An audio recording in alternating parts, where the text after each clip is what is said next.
be the one to... You only have 20 seconds to answer those questions, each of those questions. Count starts now. Okay, read the question first. So the question is from Ronald Castro. Ronald Castro, are you here? Ronald Castro. Si Roldan. Roldan, I'm sorry. I wasn't able to read your penmanship. Roldan Castro. The question is, anong reaction mo sa comment ni Gloria Diaz na nagagandaan siya sa'yo? Wow! Oh. It means... Hello? Okay. It means a lot coming from the... Sorry. So, natutuwa ako kasi it's different pagaling with kay Gloria Diaz, having, that really high standard when it comes to beauty pageant, being the first ever Miss Universe coming from the Philippines. And it's a good source of inspiration. As of this moment, I need people who believe in me. And it's such an honor that Miss Gloria Diaz is one of those people who supports me in this journey. Wow! Hindi lang si Gloria Diaz, lahat ng mga nandito, itong susupport sa iyo pagtapak mo sa international stage. Next question, please.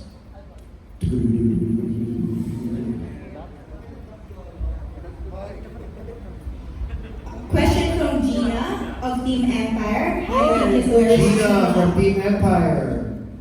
The question is, if you could change something in the world, what would it be and why? If I were given the chance, I would never let a child grow in a broken family. Ay! I myself, I was raised by a single mother, but deep down in my heart, I've always wanted to know my dad. Single mother! And I don't want a kid to experience such thing, because growing up, I need to be tougher for myself as a breadwinner of the family. But being in a broken family will teach you the greatest lessons in life. To work hard for it, to be goal-driven, and at the end of the day, it's all about you. But while other women are being the princesses of their daddies, I was working hard because I was preparing my own empire to become the queen of myself. Nasingit talaga niya yung empire, ang galing. Alam mo, parang pinapractice na natin si Rabiya for the Miss Universe, Q&A. Ang ganda ng mga questions. Next question. We have 2 more questions, tapos 4 questions na. And then we'll do a follow-up. Yes, Rabiya, Mateo. From Ram Rojas of Empire. Team Empire. Started ng Team Empire. What's your motivation?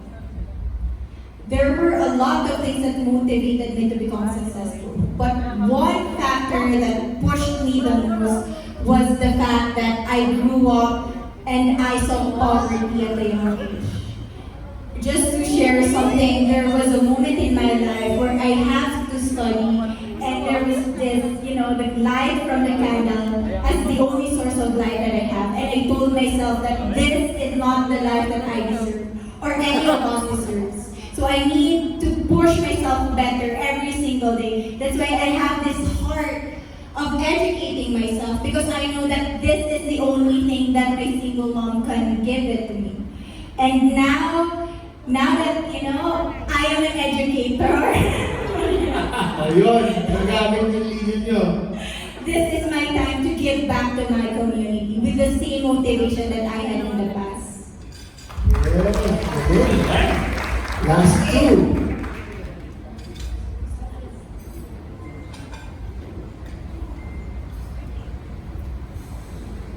Taas na din. Same. If you could change one thing about Okay. I think si Vince has the question from the press then. Yeah, we have plenty. So, One last year, tapos. Okay. From Joy Fernando. Jeff. Jeff Fernando. Jeff Fernando. Famous ka. Kung gagawing movie ang buhay mo, sino ang gusto mong bida at bakit? Wow, that's hard. Probably it would be Megan Young. I don't know, people would say that they can see the resemblance with me, that I look like her, but Megan Young is my inspiration. I really love her, how she talks, how she communicates with other people. And just to share fun fact, I've always dreamt of being a Miss World instead of Miss Universe. That was the goal. But sometimes God will, put you in a position of your dreams. Sometimes He would lead you to somewhere better. And now, I'm with the universe, and I hope that it will come true. Okay, let's do this very quickly para mapagbigyan natin yung ating mga nagmamahal at minamahal nating friends from the press. No? Sino ang unang taong tinawagan mo? This is from Miss F. Tinawagan mo after na makoronahan ka. I actually texted my mom. And remember, Kim, there was this moment in which I was hugging you and I was shaking. Because right after that, it went through my mind that, oh my God, I really won the competition. So I texted my mom and I said, Ma, we made it. Wow. Okay. Blessed Serena from PMPC as Miss U Philippines 2020. How can you help our poor kababayans affected by the pandemic? During the pandemic, I was able to use my strength to help other people. I actually cooked out of pocket for the frontliners. And now that, I am the Miss Universe Philippines, I can gather donations and I could have better helping bodies. So I want to go back to Iloilo and do the same thing. I want to start in the place that I was raised. And from there, I know that there would be beautiful effects and people would, share the same value with me because generosity is indeed contagious. Cellphone questions kaya. Meron ng phone in. May mga phone in. Nakakatawa itong isang unang question. Yung mga iba hindi naka-identify, pero ito naka-identify. From Paul Vito, our visual artist in front row. Tinatanong niya, is Rabiya in love right now? I am. I've been in love for 6 years with the same guy. Wow, kamusta naman ang love story? 6 years nung dapat nangyayari, but he was a senior and I was a freshman. So it started with that scenario. And going strong. Yes, and very strong. And we have another question from an unidentified texter. The question is for both RS and Rabiya. Tinatanong kay RS, kailan mo ba unang napansin si Rabiya sa pageant? And ngayon na nakilala mo siya, ano ang pinaka-love mo about Rabiya? Yes. Unang napansin ko si Rabiya nung sinabi lang hindi ko napansin, pumasok sa consciousness ko nung nagsabi Iloilo. But of course, there wasn't a name and a face to that province. Up until I stumbled upon YouTube, she was doing a Zoom interview before the pageant. Tapos nung nakala ko, ito pala si Iloilo. Ang pangalan pala niya Rabiya. At ito pala yung mukha niya. Interesting. Yun pala. Up until, of course, marami pa akong tinignan na ibang mga contestants, of course. Being a judge, I wanted to see all the candidates equally and fairly. So nung opening na nakita ko sila, ina-assess ko na sa utak ko one by one, up until lumabas si Iloilo, and that's when something struck me and said, mukhang ito yung mag-uwi ng crown. And my impression after meeting her is, before winning the crown, is she was real, she was authentic, and she loved front row. And she was determined to get the crown. After winning the crown, she still remained, we had dinner together 2 nights ago. She still remains authentic and real, and she still loves front row. And she's still very enigmatic and magical. So, yun, I've always told her na front row is here to support you all the way. Now, for Rabiya naman daw, what was your first impression of RS and Sam when you met them? And now, nakilala mo na talaga sila. Anong masasabi mo sa kanila? At first, I was intimidated. To be honest, yes, for both you and Kuya Sam. Kuya talaga. Ay, si Kuya, ay, Kuya mo. Kuya Sam. Oo. Kapatid niya ni Kuya Will. Si Will lang ang pwedeng Kuya Will.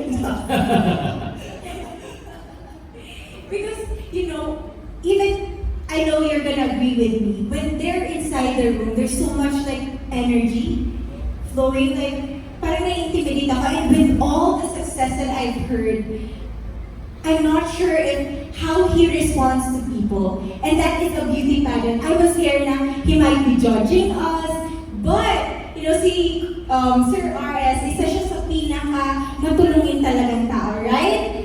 Kasi may puso talaga siya. And what I love about Front Row, yung sinasabi nga ni Kuya RS, binibigay back to the community kung ano bang blessing yung meron kayo. And gusto kong itabi yung sarili ko sa mga ganung tao. Kasi at the end of the day, it's all about giving back to the community. That makes you a giver and makes you a better person. At yun naman talaga yung advocacy namin at battle cry namin sa Front Row Cares. We care and we want to share those blessings given to us sa nakakararami na nangangailangan ng tulong. So salamat. Pero ba't kayo natakot sa akin? Kung ba't ko nga sa'yo nung una sa atin, Kuya Iloilo, sabi ko, you're so pretty. Yung kay una kong manambungan sa kanya na. Okay, ano pa mga question dyan? Alright, may question dito from... Last two questions ha, tapos picture taking na tayo. From I-ready nyo ng mga phones nyo. From Divine Barantes Team Empire, what is your definition of success? When back in the years, I would define success as an act in which I could provide something for my family's good. I know for some of you it's just a simple gesture, but I experience success every time I get to bring groceries at home, every time I get to pay the tuition fee of my brother, because that is a reminder that I am a good daughter and a better sister, and that's how I define success. Wow. Sobrang grounded sa reality. I told you. That's why I love Okay, her. and since Last na to, last na. we're gonna go back to Vince after this, Okay, pero okay, one last last one. question here from the cell phone. For Rabiya, what do you love most about Front Row? Yun. I Yung said it earlier. The best thing about Fronter is that it has the success that it wants to share to other people. And it's not selfish. You don't think about yourself only. You think about how can you help the community with the products that you have. By encouraging other people to join your growing family. And that's the best thing about Front Row. Because you want to become successful together. Nice. Thank you, Wow. Rabiya. Palakpakan tayo, guys.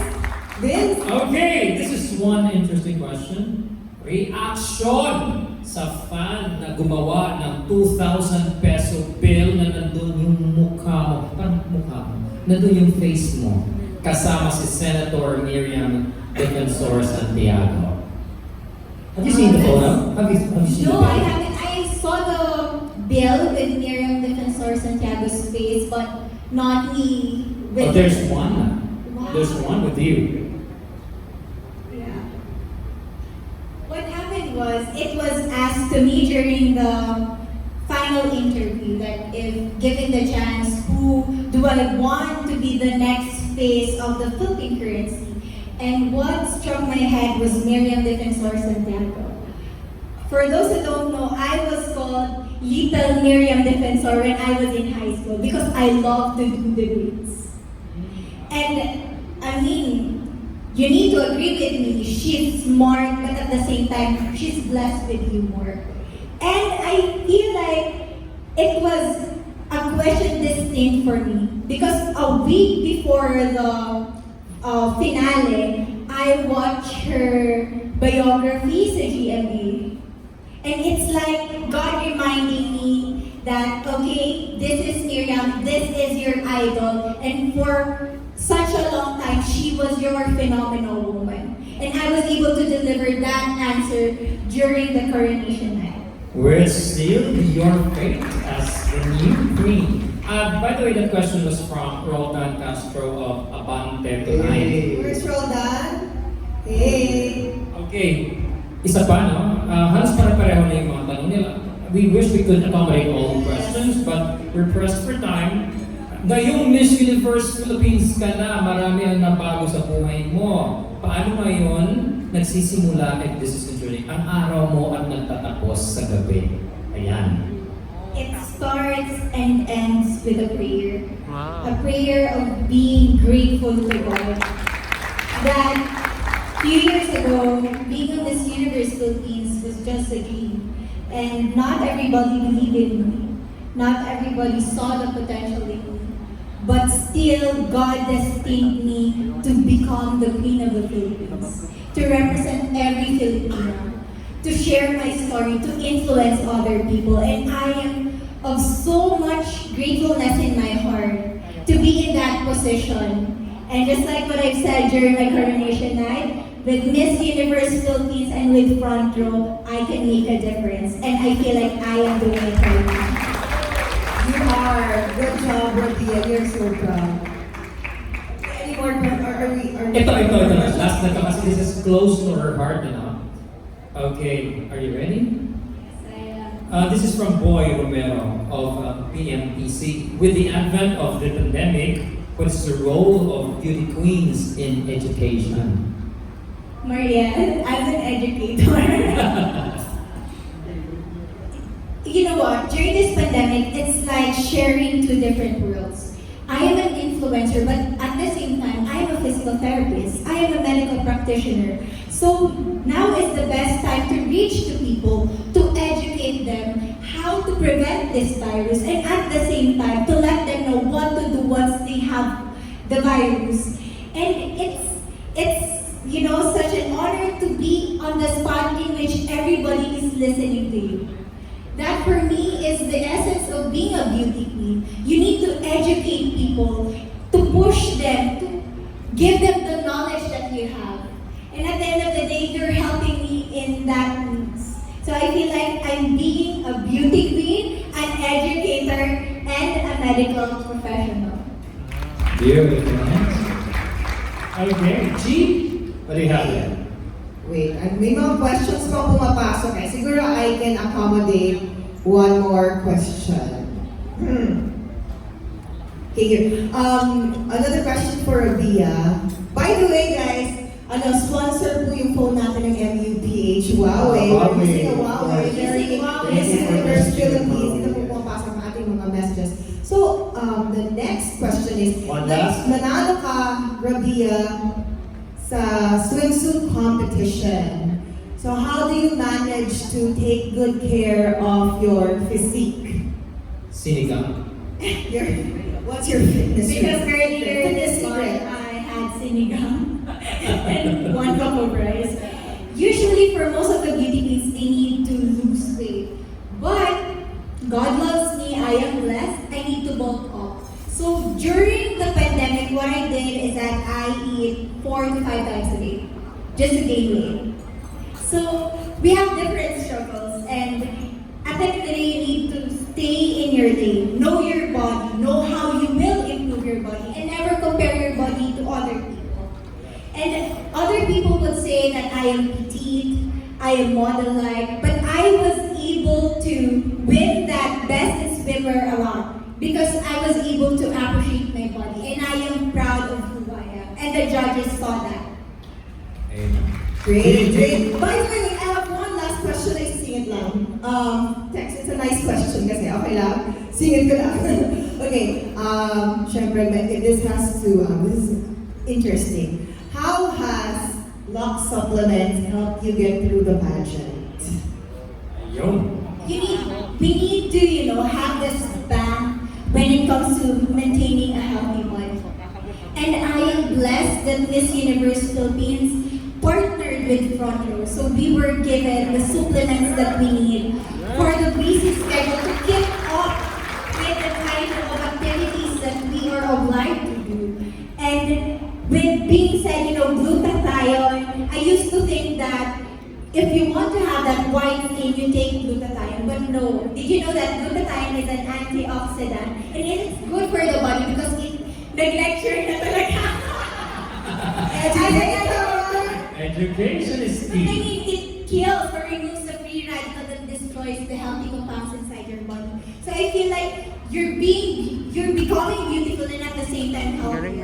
So So thank you so much, front row, for taking care each and every one of the candidates. We really appreciate your efforts in making the competition successful. Thank you so much, Kuya Sam. Here, thank you. Thank you, Kuya Sam. One last question from the end daw. Thank you so much, Rabiya.